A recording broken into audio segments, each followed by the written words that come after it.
Beginilah reaksi histeris dan teriakan Yohana Yuvena Leo, ibu dari Noven Witak, yang menjadi korban meninggal akibat penganiayaan oleh geng peluncur 69 di Kabupaten Sika, Nusa Tenggara Timur. Ia menangis di depan pengadilan Maumere dan menolak hasil putusan. Keluarga tak terima 3 terdakwa yang masih berusia di bawah umur dihukum 6 tahun penjara. Pasalnya mereka telah terlibat mengeroyok korban hingga meninggal dunia pada 28 Januari 2024 lalu. Pihak kepolisian meminta kepada keluarga korban untuk menahan diri. Polisi komitmen akan memproses para pelaku sesuai dengan ketentuan hukum dan alat bukti yang ditemukan. Tersangka berdasarkan alat bukti. Benar, kami sudah mengamankan kemarin sebanyak 24 orang. Namun alat bukti yang mengarah sebagai tersangka penganiayaan adalah 8 orang. Maka dari itu, sisanya 16 orang lagi atas nama hukum harus kami keluarkan. Karena apa? Karena alat bukti, saksi, barang bukti tidak ada yang mengarah kepada mereka. Hingga saat ini 5 tersangka lainnya dalam kasus penganiayaan Noven Witak belum menjalani sidang. Berkas perkaranya sedang dilengkapi oleh penyidik Polres Sika. Dari Maumere, Nusa Tenggara Timur, Joni iNews melaporkan. Unjuk rasa menuntut penghitungan ulang hasil pemilu di 2 kecamatan Polewali Mandar, Sulawesi Barat kembali berlangsung. Kericuan tak terhindarkan saat massa berusaha masuk ke lokasi rekapitulasi yang sedang berlangsung. Kepada pihak kepolisian, tolong diamankan, karena kami bukan ikut mencari ricu. Aksi saling dorong hingga tarik-menarik antara massa dan aparat tak terhindarkan saat massa mencoba masuk ke dalam hotel tempat rekapitulasi berlangsung. Tidak hanya itu, massa yang marah membakar ban bekas di depan hotel. Massa yang berasal dari sejumlah elemen mahasiswa dan masyarakat ini juga mengepung hotel tempat pelaksanaan rekapitulasi tingkat kabupaten di Kelurahan Pekabata, Polewali Mandar, Sulawesi Barat. Massa menuntut penghitungan suara ulang lantaran mereka menduga kecurangan terjadi di sejumlah TPS, di antaranya di Kecamatan Matangga dan Labu. Massa menemukan penambahan jumlah pemilih yang terdaftar dalam DPT, meski orang tersebut diketahui tidak berada di tempat. Begitupun untuk beberapa TPS di Kecamatan Bulo, di mana kotak suara dari TPS dipindahkan ke rumah warga saat hujan deras. Ada 5 TPS yang ada di Bulo, itu kemudian dipindahkan posisinya dari TPS pada saat perhitungan suara. Kotak suara dipindahkan, perhitungan suara itu dipindahkan ke dalam rumah warga. Pihak Komisi Pemilihan Umum Polewali Mandar sendiri saat ini telah mengeluarkan rekomendasi untuk dilakukan penghitungan ulang di tingkat kecamatan dan menunggu keputusan Bawaslu. Dari Polewali Mandar, Sulawesi Barat, Huzair Zainal, iNews melaporkan. Ya, kita akan langsung menuju ke lokasi unjuk rasa bersama rekan kami Huzair Zainal yang saat ini berada di lokasi. Selamat sore, Huzair, mungkin bisa digambarkan bagaimana situasi saat ini di sana pasca tadi kabarnya massa sempat bersitegang ya dengan kepolisian. Ya, selamat sore rekan Padi, benar sekali. Saat ini saya masih berada di depan Hotel Al-Ikhlas, di mana saat ini massa yang sebelumnya tadi sempat bersitegang dengan aparat kepolisian.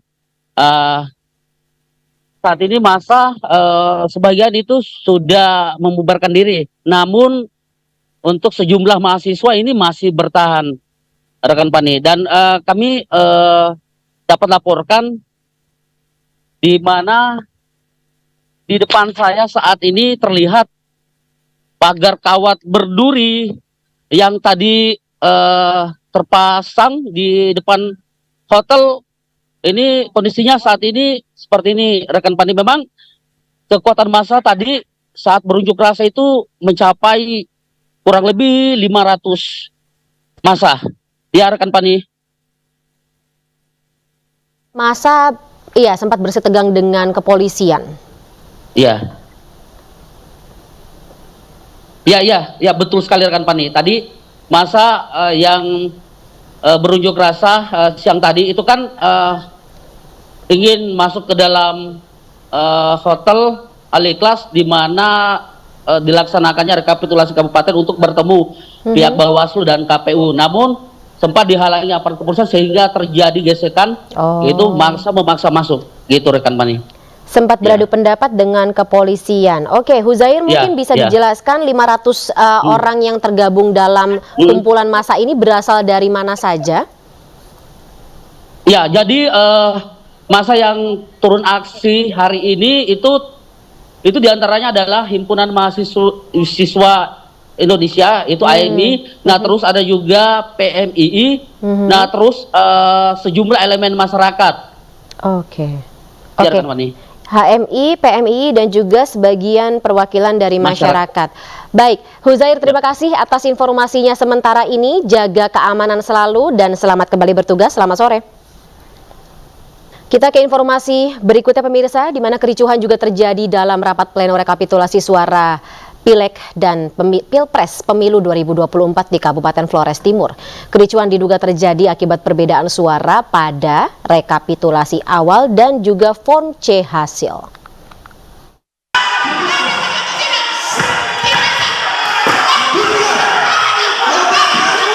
Kericuhan terjadi dalam rapat pleno rekapitulasi penghitungan suara dalam Pileg dan Pilpres Pemilu di Kabupaten Flores Timur. Kejadian bermula saat saksi partai politik secara bergantian memberikan interupsi terhadap hasil pleno yang dipaparkan oleh PPK dari Kecamatan Wotanulu Muando.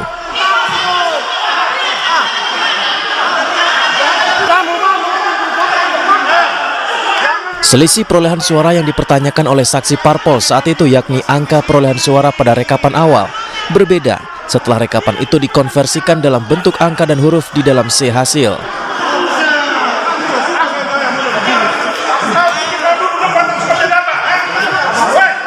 Aparat keamanan dari Polres Flores Timur dan Kodim 1624 Flores Timur yang berjaga di lokasi pleno langsung mengamankan komisioner KPU dan mencoba menenangkan situasi yang memanas.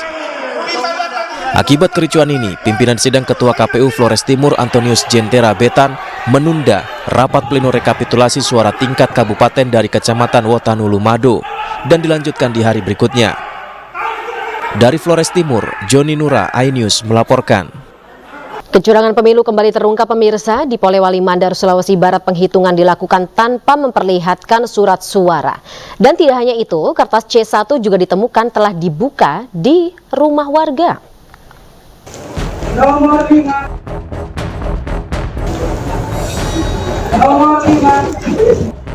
Rekapitulasi suara di Kecamatan Matangga, Polewali Mandar diduga menyalahi aturan. Perhitungan dilakukan di tempat yang minim cahaya. Tidak hanya itu, perhitungan diduga dilakukan tanpa saksi sejumlah partai politik. KPPS juga hanya menyebut nomor urut tanpa penyebutan nama partai.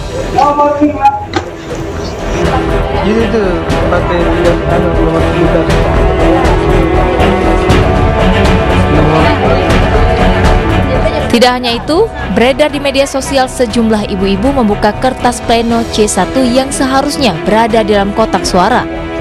Kertas di mana dalam berdurasi 1 menit lebih ini terlihat sejumlah ibu-ibu membuka kertas pleno C1 yang harusnya berada dalam kotak suara. Pembukaan kertas C1 ini tidak dilakukan di tempat yang semestinya, seperti di TPS atau di kantor kecamatan, namun justru terjadi di rumah seorang warga. Saya kalau melihat video kan tentu saya tidak berwenang sepenuhnya untuk menilai video itu betul atau tidak. Ya. Tentu kalau ini laporan pasti saya akan klarifikasi ke bawah, ke KPPS-nya, ke PPS-nya, ke PTPS-nya, ke Panwascamnya. Apa sih sebenarnya yang terjadi di tempat itu? Ya. Apakah memang tidak ada saksi? Apakah memang tidak ada warga? Apakah tidak ada PTPS di situ? Ya. Bagaimana karena sampai saat ini dari Panwascam itu saya tidak menerima laporan. Saat ini Bawaslu masih mendalami dan menyelidiki kasus pelanggaran tersebut karena dinilai cacat prosedur pelaksanaan pemilu. Dari Polewali Mandar, Sulawesi Barat, Huzair Zainal, iNews melaporkan. Kita ke informasi lainnya, di mana perolehan suara Partai Solidaritas Indonesia atau PSI mendadak melejit Hingga 1 siang, perolehan suara PSI menyentuh angka 3,12% dan publik mempertanyakan anomali perolehan suara PSI yang mendadak menanjak pesat, padahal berdasarkan hasil hitung cepat atau quick count, PSI hanya memperoleh 2,6%.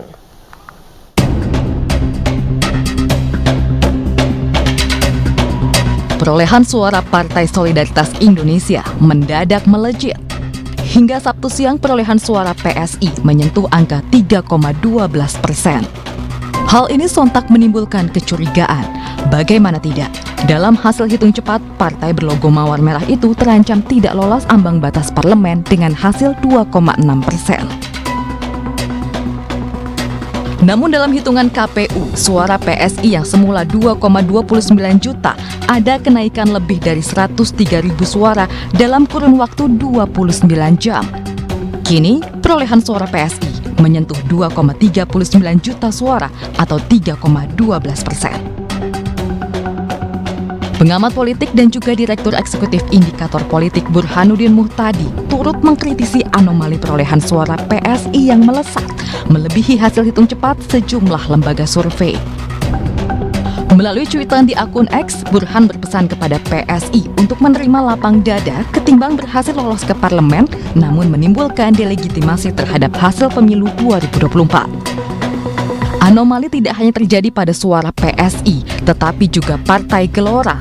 Baik PSI dan Gelora, keduanya merupakan partai koalisi pengusung Capres-Cawapres nomor urut 2, Prabowo Subianto dan Gibran Rakabuming Raka.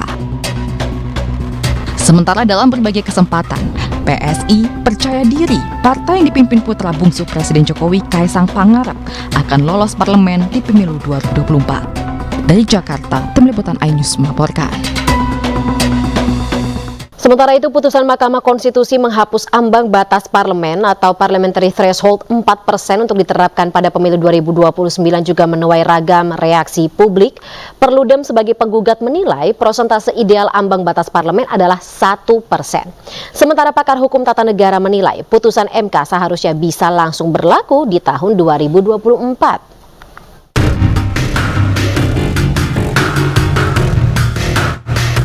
Putusan Mahkamah Konstitusi menghapus ambang batas parlemen 4% untuk diterapkan pada pemilu 2029 menuai beragam reaksi publik. Perkumpulan untuk Pemilu dan Demokrasi atau Perludem sebagai pemohon menyatakan ketentuan ambang batas parlemen 4% menyebabkan terbuangnya kumpulan suara pemilih pada pemilu. Timbang menimbang angka ideal batas ambang, Perludem menilai persentase ideal ambang batas parlemen adalah 1%.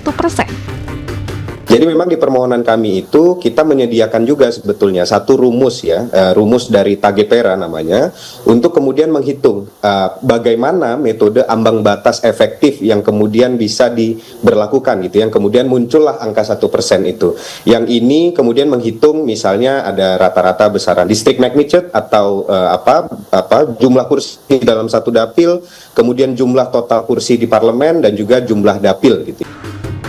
Sementara itu, pakar hukum tata negara menilai putusan Mahkamah Konstitusi menghapus ambang batas 4% bisa diberlakukan di pemilu 2024 tanpa perlu menunggu hingga pemilu 2029. Dengan kalau diterapkan 2024, momennya pas ya, terlepas siapa partai siapa yang diuntungkan, tapi yang kita fokuskan adalah melindungi atau meminimalisir suara rakyat yang terbuang. Nah, Kenapa tidak 2024? Itu yang saya sesalkan. Oke. Kalau seandainya ini sudah diputuskan, nah saya kira memang tidak. Dalam pertimbangan, MK menyatakan setuju dengan Perludem soal ketiadaan dasar penentuan ambang batas parlemen 4%. Menurut MK, undang-undang tidak pernah mengatur cara menentukan ambang batas, namun ambang batas selalu dinaikkan. Tim Liputan iNews melaporkan. Kita beralih ke informasi lainnya pemirsa. Penyanyi asal Inggris Ed Sheeran akan menggelar konser di Jakarta International Stadium, Jakarta Utara pada malam hari ini. Lalu lintas di sekitar area JIS pun padat. Para penonton konser Ed Sheeran mulai berdatangan ke Jakarta International Stadium, Jakarta Utara. Mereka datang dari berbagai daerah untuk menyaksikan idola mereka beraksi. Open gate konser ini dibuka pada pukul 1 siang tadi, sementara pintu menuju venue JIS dibuka pukul setengah 5 sore. Adapun konser akan dimulai pada pukul 7 malam atau 19 waktu Indonesia Barat dengan penampilan pembuka dari penyanyi Callum Scott. Sebanyak lebih dari 2.000 petugas diterjunkan untuk mengamankan jalannya konser. Petugas juga memberlakukan sejumlah rekayasa lalu lintas di sekitar JIS.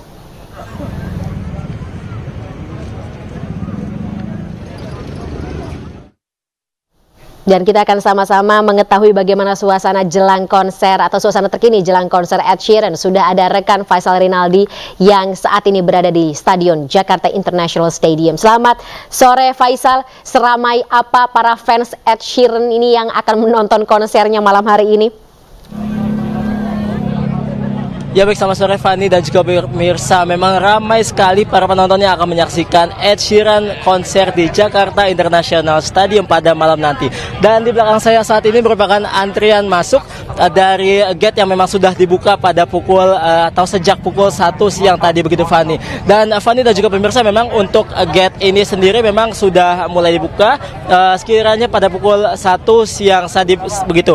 Nah, untuk para penonton juga saat ini juga sudah bisa diperbolehkan atau sudah bisa masuk ke dalam venue begitu, ke dalam venue-nya Jakarta International Stadium maksud kami, yang nantinya sudah mulai dibuka pada pukul 16:30 waktu Indonesia Barat tadi. Dan Fani dan juga pemirsa, kita akan mencoba mengobrol dengan para penonton atau penggemar dari penyanyi solo asal Inggris Ed Sheeran pada malam nanti.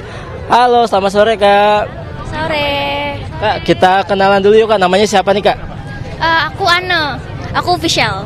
Kak Anne, Kak Fisya, kalau boleh tahu ini dari mana nih Kak? Kita dari Bekasi. Ya, sama dari Bekasi juga. Kak, nanti malam mau nonton konser Ed Sheeran nih Kak. Antusiasnya tuh gimana sih Kak? Seberapa antusias Kakak berdua? Antusias, seneng banget sih Mas. Soalnya kita udah dengerin lagu-lagunya Ed Sheeran dari SMP ya. Dan udah lama juga nggak nonton konser, jadi excited sih. Kak, lagu yang paling ditunggu dari Ed Sheeran pada nanti malam apa nih Kak? Lagu favorit Kak? Aku The A-Team. Aku The Joker and the Queen, cuma kayaknya nggak masuk setlist sih. Jadi. Oke Kak, lagu favorit Kakak tadi mungkin boleh nyanyiin sedikit Kak, gimana Kak? Sedikit aja. Aduh, nggak bisa nggak bisa nyanyi. Malu sih, malu. Oke Kak, nggak apa-apa Kak. Nah Kak, kan sebelumnya konser ini tuh sempat dapat kabar ya kalau diadakan di GBK. Nah sekarang di JIS, menurut Kakak gimana sih Kak? Sempet sedih sih, soalnya tadinya kita mau naik transportasi umum kan, cuman karena kesini susah ya, jadinya naik kendaraan pribadi jadinya. Kalau untuk kendaraan pribadi di JIS ini sendiri, dari kantong parkir yang sediakan menurut Kakak gimana Kak? Tadi kita datang jam berapa? Jam 3:30. Ya, jam 3:30 itu masih banyak sih Mas parkirannya, cuman kalau sekarang udah sesore ini kurang tahu ya. Sama sih Mas, tapi mungkin untuk dari pihak PK Entertainment-nya juga menyediakan berbagai alternatif gitu untuk parkir mobilnya, jadi itu sedikit membantu sih buat kita. Tapi dari kalian sendiri nggak kecewa kan ya pindah dari GBK ke JIS ya Kak ya? Kalau kecewa sih ada sih tetap. Cuman ya gimana lagi? Ya udah. Demi Ed Sheeran ya, apapun dilakukan ya. Iya betul. Oke Kak, terima kasih Kak. Selamat menonton konser Ed Sheeran pada nanti malam Kak. Ya pemirsa, memang untuk konser Ed Sheeran sendiri nantinya dimulai pada pukul 7 malam nanti, di mana nantinya pada pukul 7 malam akan dilaksanakannya atau penampilan pembuka begitu dari bintang tamu yakni Callum Scott, dan nantinya Ed Sheeran akan naik ke atas panggung dan juga menyanyikan sejumlah lagunya pada pukul 20:15 waktu Indonesia Barat. Dan Fani, kita nantikan bagaimana keseruan dari konser Ed Sheeran pada malam nanti. Demikian, kembali ke studio. Oke Faisal, terima kasih atas informasinya. Selamat kembali bertugas, atau boleh saya bilang selamat menonton konser Ed Sheeran malam hari ini sekaligus bertugas. Selamat sore.